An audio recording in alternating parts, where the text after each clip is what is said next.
Ring swings are the most important skill that you should be working on regardless of how far away you feel like you are from the kipping ring muscle up. The reason why ring swings are of most importance for the kipping ring muscle up is that they are the driving energy force for the kipping movement.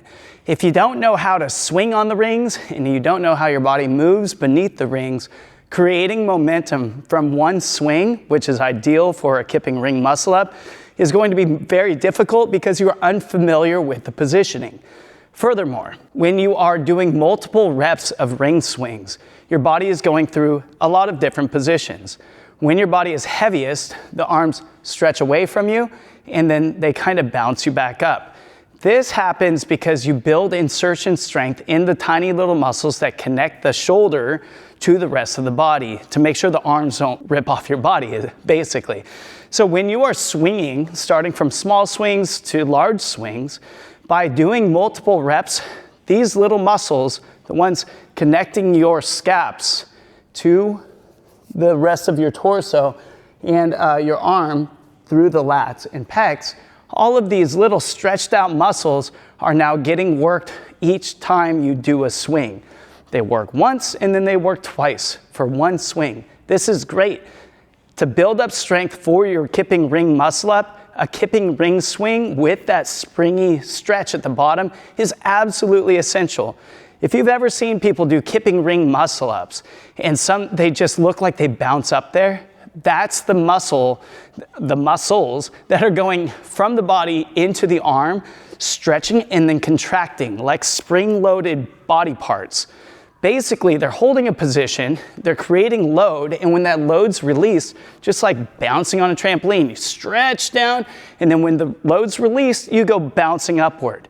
You may have also seen people that look like, when they're doing the ring muscle up, that they just barely get enough height. One of the reasons why that could happen is that they are not doing enough ring swings.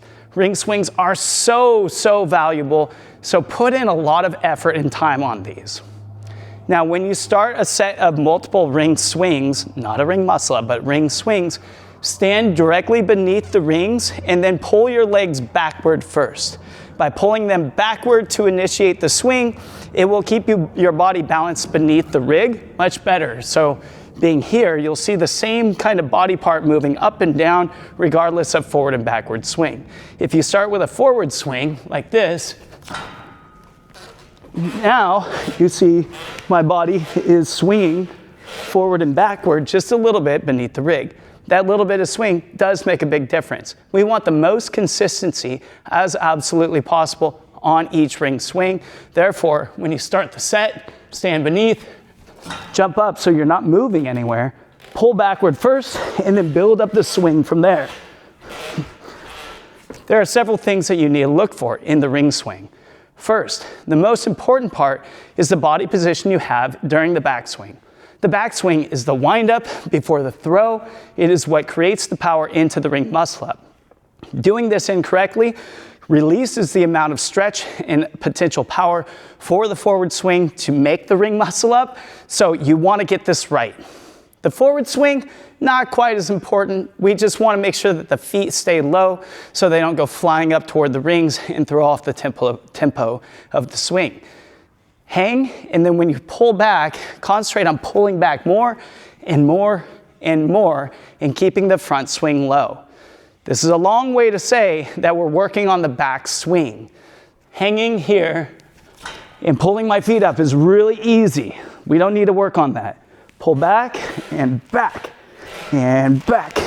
And when you swing back, look toward the floor, because when you look toward the floor, you don't have to do this forever, but when you look toward the floor, if you can see your whole body shadow, which I can in this room, if you can see your whole body shadow, that means that you're not overarching.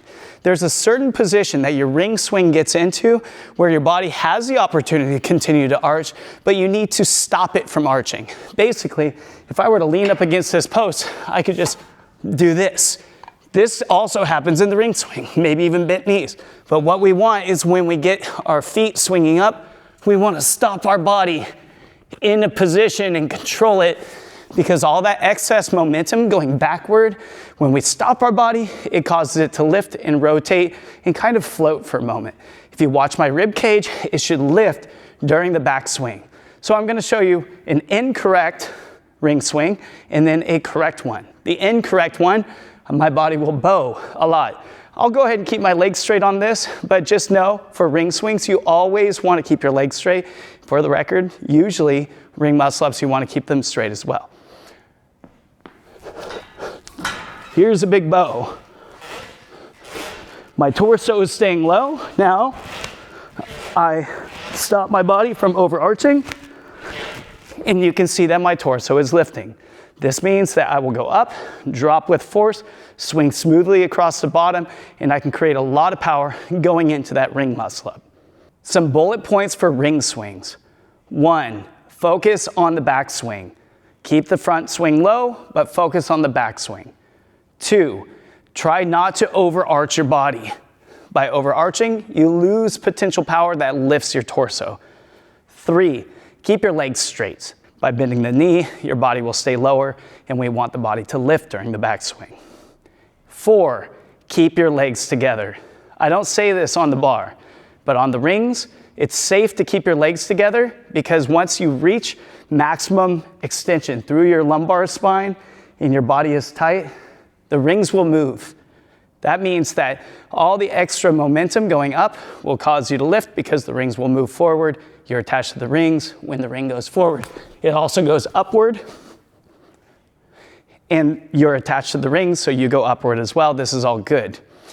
Just make sure that you keep your legs together, because if you don't, you're going to get, instead of this much extension through your hips, this much extension through your hips, and that's just a bit too much. You will create more whip than momentum, and we want momentum. Keep your hands pronated.